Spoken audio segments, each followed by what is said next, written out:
Boa noite, pessoal. Bem-vindos e bem-vindas à primeira live de 2026 aqui no Devaneios do Café, aqui no nosso programa aqui do Freud do Fato, que acontece aqui em Campinas, presencialmente, no SEI Campinas, no Espaço Marco do Vale, que é localizado na rua Doutor Quirino 1856, aqui no centro da cidade de Campinas. E nós estamos ao vivo também no Instagram do Freud Stupefato. E hoje não estamos no YouTube do SEI Campinas. Geralmente estamos, mas hoje nós não estamos. Então hoje nós começamos uma live que marca aí quase 100 lives aqui de Devaneios do Café. Estamos na live de número 99, se não me engano. A nossa live de número 99. Então, na semana que vem, vamos completar 100 encontros aqui. Aí a gente já tem, acho que já dá quase 3 anos já de Devaneios do Café, se não me engano. Então, quanto tempo aí a gente já está aí de vários encontros que acontecem. E mesmo assim, eu sempre busco em algumas lives, não todas mais, mas comentar aqui, que nos Devaneios do Café nós geralmente buscamos temas que nos interessam psicologicamente, nós pegamos temas aí de poesia, mitologia, trabalho, alma, e por aí vai, tantos e outros temas aí, que nós vamos buscar ali a psicologia, vamos ter um olhar psicológico sobre esses temas. Hoje não será diferente, Hoje eu vou trazer um tema aqui que eu acho bastante interessante. Ele, de certa forma, ele é atual, ele é algo que acontece na atualidade, não é um tema recente, não é um tema novo, mas é um tema que se atualiza. Então a gente pode imaginar dessa forma. É um tema que ele vive se atualizando. E vejo que tem uma importância muito grande falar sobre ele, hoje principalmente sobre seu aspecto clínico. Não sei se vou puxar tanto para esse lado hoje, mas eu acho que vai ser importante comentar sobre isso, que eu vou comentar daqui a pouco. Aqui o pessoal chegando, Elaine Cardoso, boa noite, Elaine Cardoso, seja muito bem-vinda aqui ao Devaneios do Café, viu? Esteja aí muito bem recebida e muito bem aconchegada aqui no nosso espaço e no nosso encontro. Hoje não sei se vai ser um encontro muito extenso, eu acho que ele pode durar até menos do que geralmente duram os nossos encontros aí do Devaneios do Café, mas é um tema que eu percebo que todas as vezes que ele chega, não só na clínica, tá, pessoal? Mas também na clínica. Mas é um imaginário recorrente a este tema. E, obviamente, ele vai aparecer num dos espaços onde nós podemos dar voz àquilo que não tem, digamos assim, aquilo que precisa, no caso de uma intimidade, precisa de um sigilo, precisa de um espaço, que é o tema ali, dos relacionamentos, por exemplo. Não vou falar apenas de relacionamento, apesar de ser algo que eu vou puxar um pouquinho mais. Aqui a Elaine falando, muito obrigado. Imagina, Elaine, eu que agradeço aqui a participação e a colaboração de vocês, viu? Mas, o que é o tema hoje? O tema é o seguinte, eu vou tentar trazê-lo através de um exemplo fictício, porém, que ele ocorre cotidianamente, não é difícil não se escutar sobre isso. Um exemplo básico que acontece na clínica. Tem uma pessoa, tem que ter um relacionamento, pode ser de longo, curto ou médio prazo, e essa pessoa comenta ali uma hora e fala, olha, o relacionamento está assim, assim, assado, as coisas antigamente, quando nós nos relacionávamos, eram mais simples ou eram melhores, mas eu vou colocar a palavra simples que ela combina mais. Eram mais tranquilas. Hoje as coisas ficaram um pouco mais complicadas. Esta pessoa cujo qual estou me relacionando hoje, eu não reconheço mais algumas características dela. Parece que algumas coisas dela hoje não fazem tanto sentido, não são mais tão coerentes, ou não são mais as mesmas. E eu gostaria que as coisas fossem como eram antes. Bom, a gente pode fazer diversas leituras dessa queixa, né? Nós podemos fazer vários prognósticos aí. Porém, tem uma maneira de se ver que eu acho que é importante para a gente entender o seguinte: a gente está dentro do âmbito da esfera das relações, dentro deste exemplo que eu citei aqui. Estou tomando água, tá, pessoal? Porque o clima está aqui em Campinas, está bem quente, está bem quente mesmo. Que quando eu saí de casa está uns 30 graus, e aí a minha garganta e a minha sede estão pedindo mais água hoje. Aqui, deixa eu ver, o Júlio chegando hoje. Júlio, seja bem-vindo novamente. Quanto tempo? Boa noite para o Júlio, o Matheus aqui. Oba, pensadores. Sim, aqui o nosso programa, né, Matheus? Não só de ser não é uma prerrogativa filosófica, tá? Não sou filósofo, mas é buscar ali a psicologia que existe sobre determinados temas, né? Este é a intenção do Devaneios do Café, que não é uma intenção tão acadêmica assim, mas é uma intenção psicológica, e muitas vezes a gente vai encontrando coisas não óbvias através desses devaneios, a gente vai seguindo por eles. É um olhar meio claro escuro, meio acordado dormindo, é mais ou menos nesse sentido aí que a gente está buscando em relação a isso. Muito buscando as imagens, né? O que nos importa aqui numa perspectiva psicológica são as imagens, são as fantasias. E é o que a gente vai escutando na clínica, né? O analista é aquele que busca dar espaço para que as fantasias se manifestem.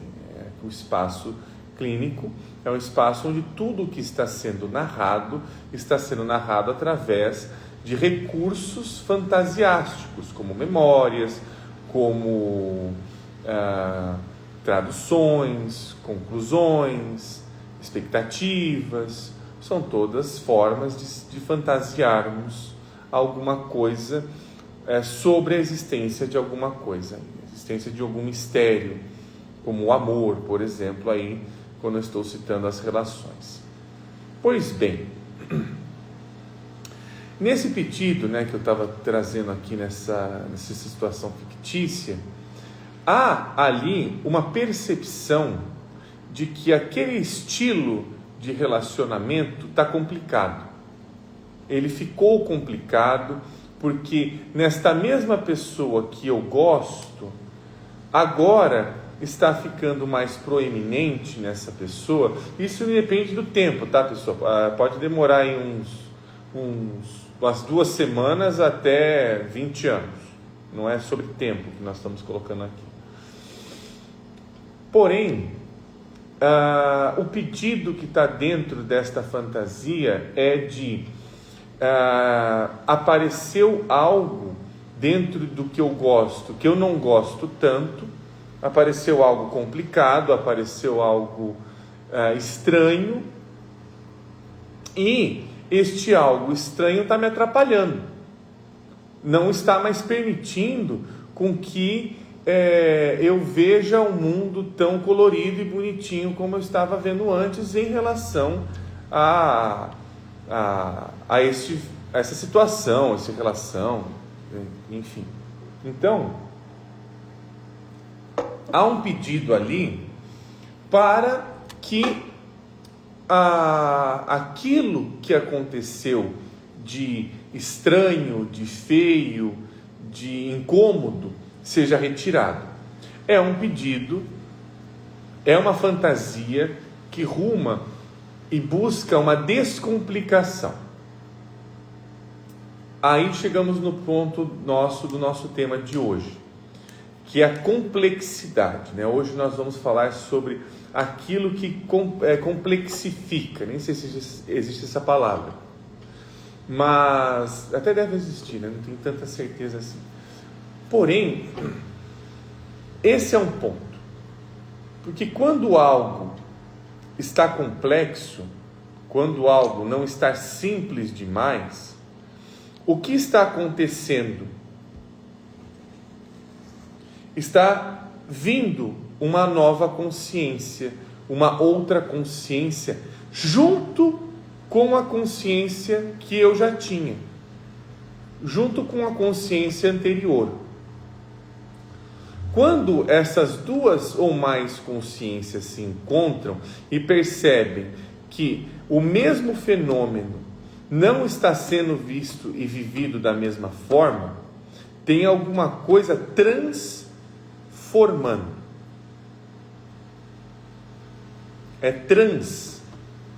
É este sufixo, este radical que a gente está sendo afetado por ele, o fenômeno trans. O fenômeno trans é o fenômeno que complexifica as relações, até mesmo consigo mesmo.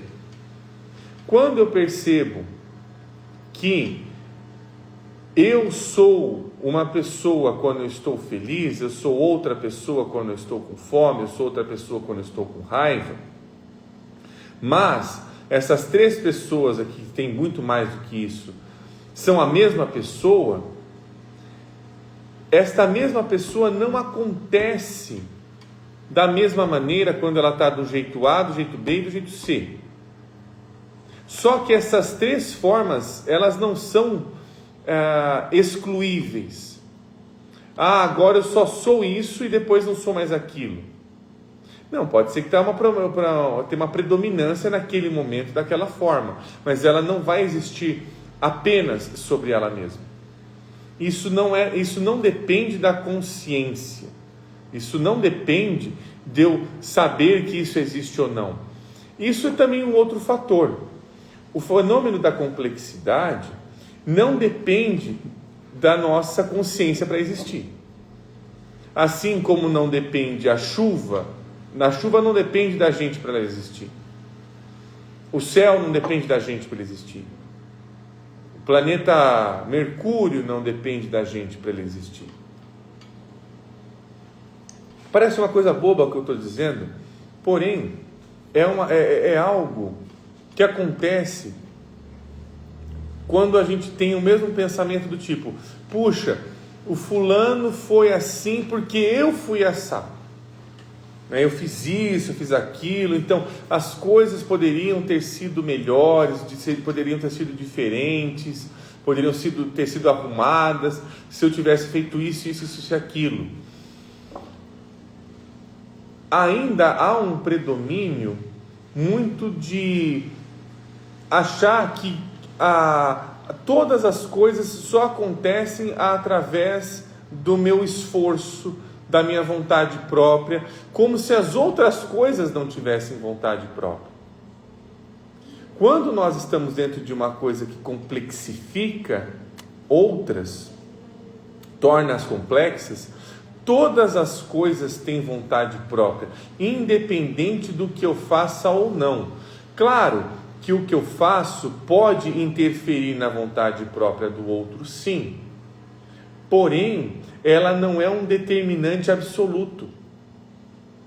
Quando achamos que existe um determinante absoluto, nós estamos achando ainda exatamente a fantasia do herói acontecendo. Então, existem determinadas ideias que elas roubam, elas simplificam demais uma ideia de beleza. Eu estou entendendo que aquilo que é complexo é belo. E eu vou trazer hoje, até mesmo, a ideia veio através da leitura deste livrinho aqui. Eu falo livrinho pelo tamanho dele, mas a importância dele é muito maior do que as páginas possam contar. Que é este livro recente, lançado pela Voz, lançado no final do ano passado, A Justiça de Afrodite.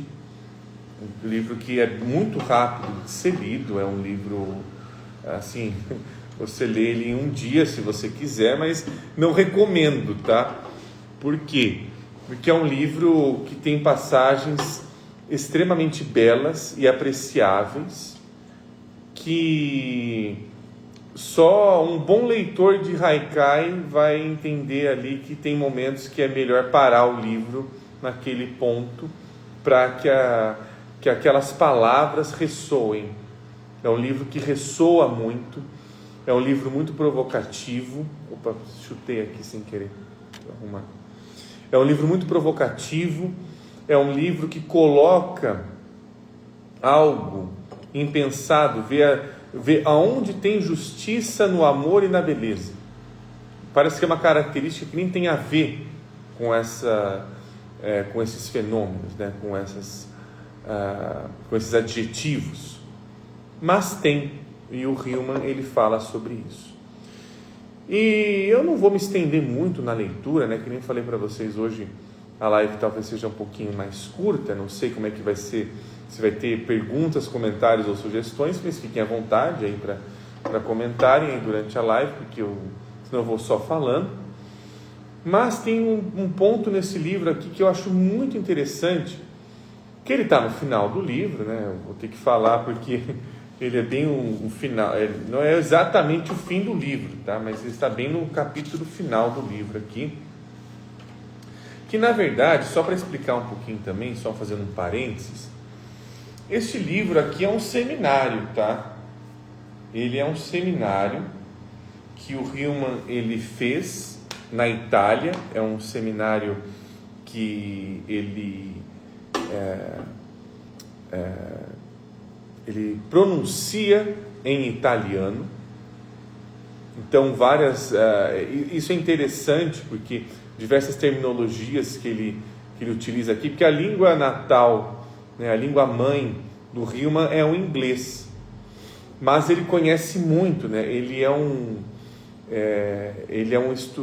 grande estudioso das línguas também. Ele sabe alemão, ele sabe italiano, ele sabe diversas outras línguas também. Não sei, acho que português, acho que não. Mas ele tem um conhecimento fabuloso da linguagem, ele tem um domínio muito fabuloso da linguagem. Ele é um artista da linguagem, se a gente pode dizer isso assim também. Então, como ele utiliza-se bem desta linguagem, e ele utiliza de uma forma bela, dá para entender ali que então existe a regência da própria Afrodite em cada escrita do Hillman. E esse daqui é o livro mais recente lançado no Brasil sobre o autor, né, o James Hillman. Aqui é a Tatiana Morelos. Boa noite a todos. Boa noite, Tatiana. Seja muito bem-vinda aqui na nossa primeira live de 2026. E tem um parágrafo aqui, que é o parágrafo que inaugura o último capítulo do livro, que eu acho muitíssimo interessante. Deixa eu só ver aqui se depois desse parágrafo eu leio um que está atrás, mas eu acho que não. Ah, tá. Tem um outro parágrafo atrás aqui na página 52 que eu vou ler ele também, mas eu vou ler ele depois deste parágrafo. E também faço antes de fazer esse parênteses, né, de fazer essa leitura, tem uma outra coisa que eu acho interessante de falar também, tá? Que é o seguinte, é algo que eu já ouvi e é um pensamento que, de certa forma, ele é um pouco preocupante em relação ao seu objetivo.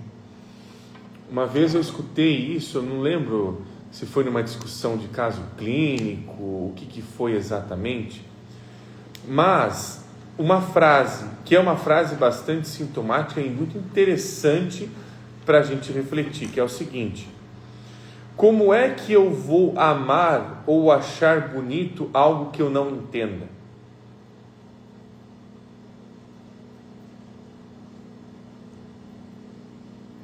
Nessa frase está contida uma lógica que só é possível se relacionar com aquilo que eu tenho domínio total sobre isso, que eu entendo, se não tudo, mas pelo menos 90%.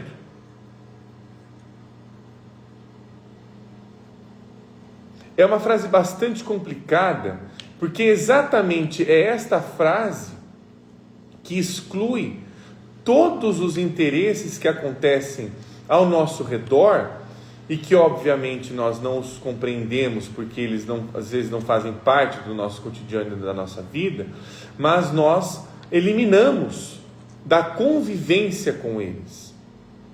Nós criamos muros para aquilo que nós não entendemos. Esta é uma lógica que acontece todos os dias conosco. Nós criamos muros para aquilo que nós não entendemos. Nós lutamos contra, nós agredimos, nós violentamos aquilo que nós não entendemos.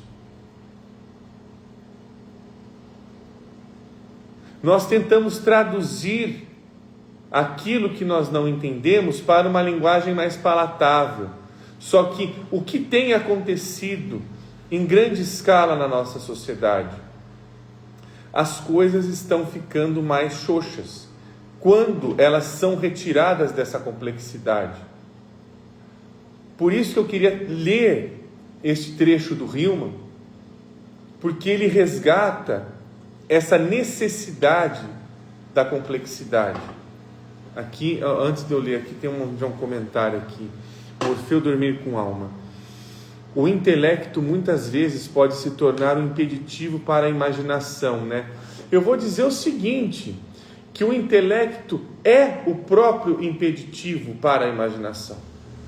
O campo do racional, ele se relaciona muitas vezes, quando ele está muito proeminente, se relaciona extremamente mal com a imaginação. Ele entende que a imaginação é enganosa, é mentirosa, é algo que vai me confundir. E olha que só que coisa, ele está errado? Não. A partir do ponto de vista do campo racional, ele não está errado. Só que se só o campo racional for a única alternativa para nos relacionarmos, cada vez mais nós vamos ter que tratar coisas que nós não compreendemos a fim de eliminá-las. Não é sobre compreender como elas são. Não é mais sobre isso. Não é sobre uma postura que tem curiosidade. É uma postura que retira. Retira porque entende que isso vai prejudicar o meu cotidiano, vai prejudicar a minha vida, vai prejudicar a forma como as coisas estão estabelecidas. Claro que isso tem ali, né, tudo que eu estou descrevendo agora tem uma relação com o Puer Fênix, né, com esses dois arquétipos que acontecem juntos, e que esta é uma complicação do próprio arquétipo. Porém, o grande problema é quando nós nos relacionamos com algo que só pode ser relacionado se eu compreendo. Eu estou dizendo que a supremacia das coisas é a consciência e não a inconsciência, e não o outro, e não o diferente. Eu estou dizendo que o mundo inteiro, na vastidão que ele tem, as coisas que existem são parecidas comigo. Quando a gente está realmente numa postura radical em relação ao inconsciente, a grande maioria das coisas não tem a minha cara, não tem nada a ver comigo. Agora, quando elas têm a ver comigo, quando elas estão falando sobre mim, quando é sobre mim tudo o que está acontecendo, Aí a gente começa a entender da onde vem tanta paranoia, da onde vem tantos inimigos, da onde vem tantas coisas e que eu tenho que subjugá-las e pegar delas e sugá-las, e aí eu vou dar um motivo humanitário para aquilo. Não, estou salvando aquilo. Na verdade não, você só quer chupar a energia daquele lugar, o sangue daquele lugar, mas você coloca que não, na verdade o meu feito é outro. Isso tem relação inclusive com a live que nós fizemos com o professor Éder, quando ele fala sobre perversão, tá?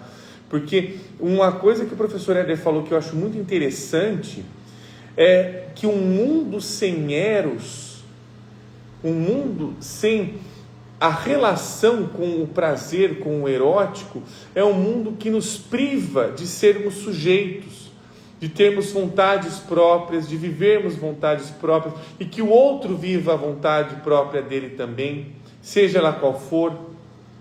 Poxa, mas é um problema para mim se o outro quiser viver a vontade própria dele, porque eu não sei se ele continua no meu relacionamento junto comigo. É o que acontece. Olha só que coisa. Complicou, né?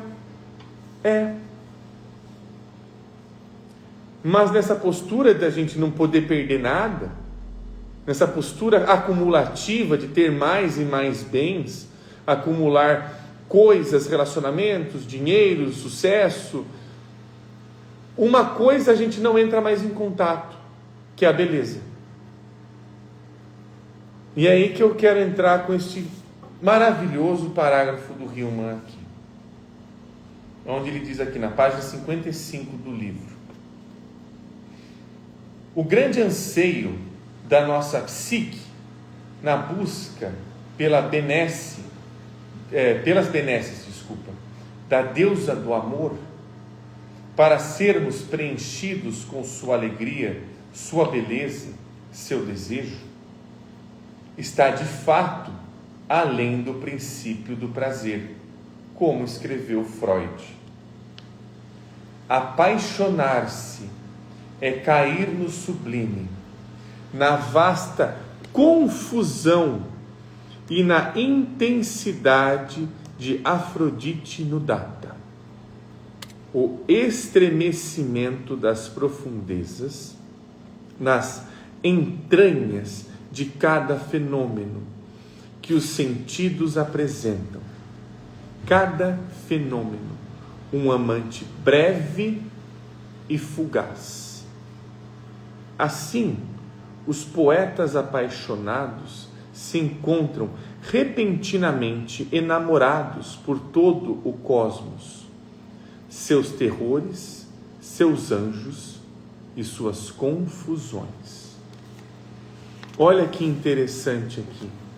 Aqui o Hillman está dizendo o seguinte, velho, isso não é tão novidade. Se a gente quer se apaixonar, se a gente quer ver beleza no mundo, a gente não pode estar tão consciente assim. A gente não pode estar tão racional assim. Até porque se a gente estiver racional demais, a gente vai entender que se a gente estiver apaixonado e investir na paixão, a gente vai se fuder em vários pontos. Acontece. Então a paixão, ela não está a serviço da vida. Ela não está a serviço que as coisas me sirvam. E exatamente é este imaginário que tenta matar a paixão, a beleza, apaixonar-se, né? Ele coloca aí, apaixonar-se como um atributo que vai além da minha vontade, além do princípio do prazer, vai além da consciência.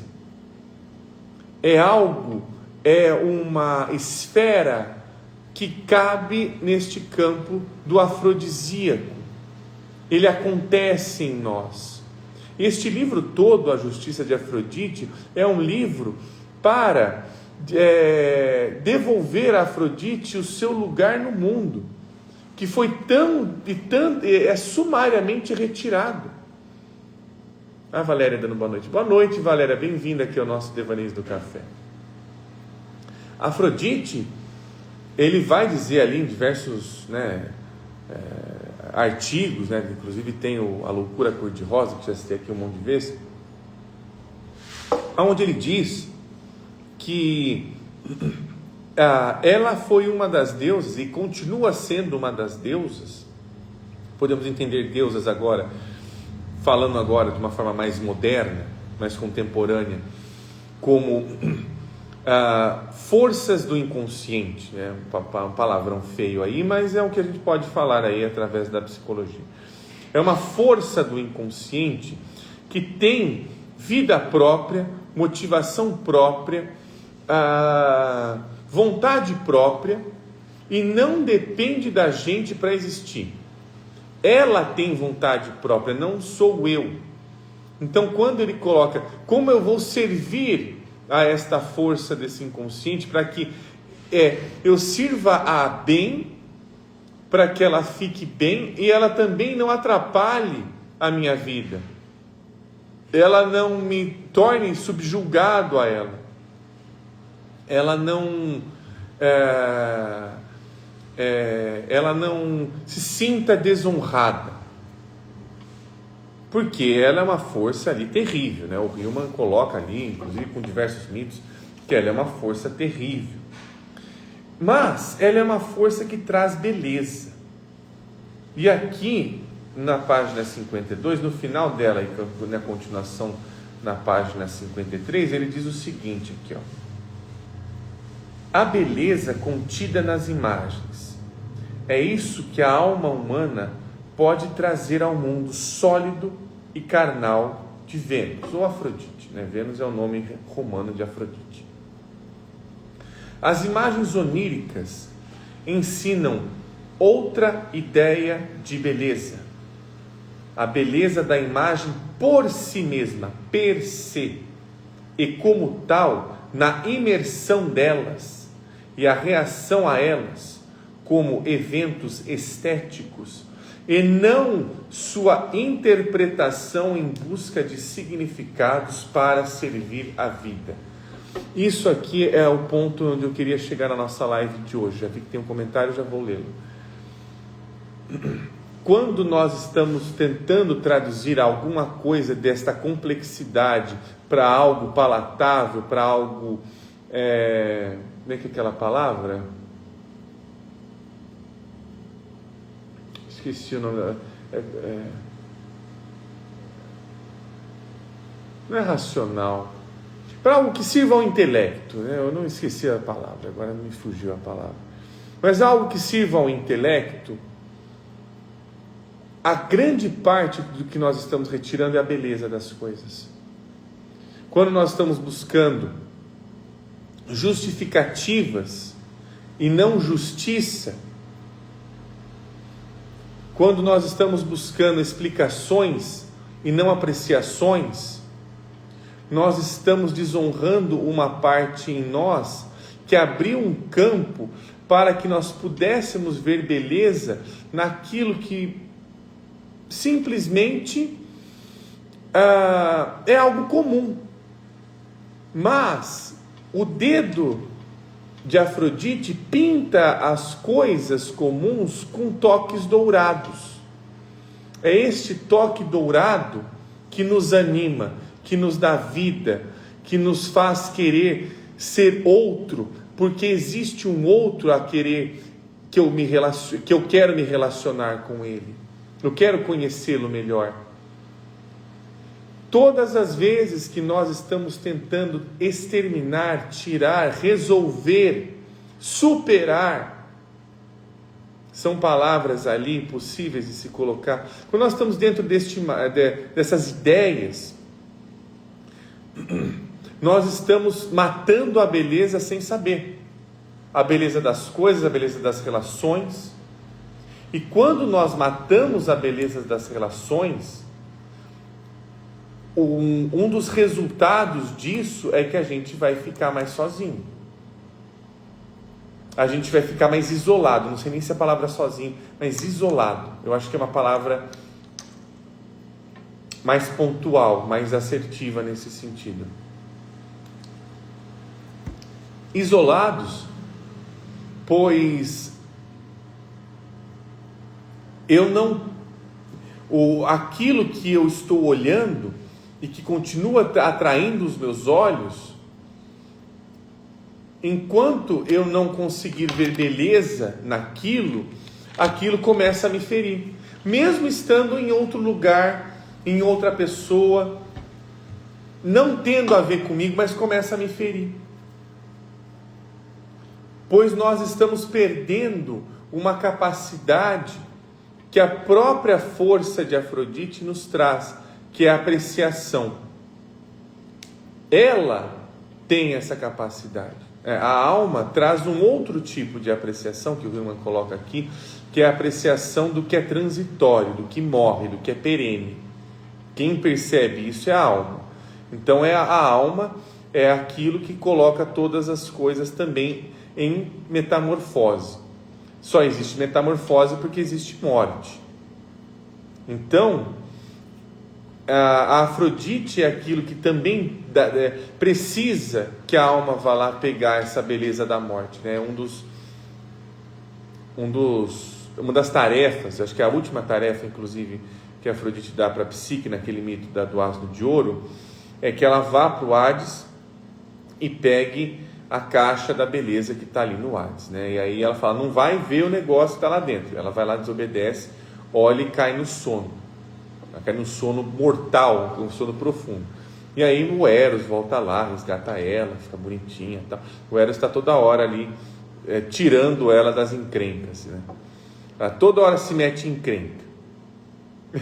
É interessante isso, porque quando nós estamos na psique, toda hora a gente está encrencado também, a gente está confuso, a gente está complicado, está caótico, entra em pânico.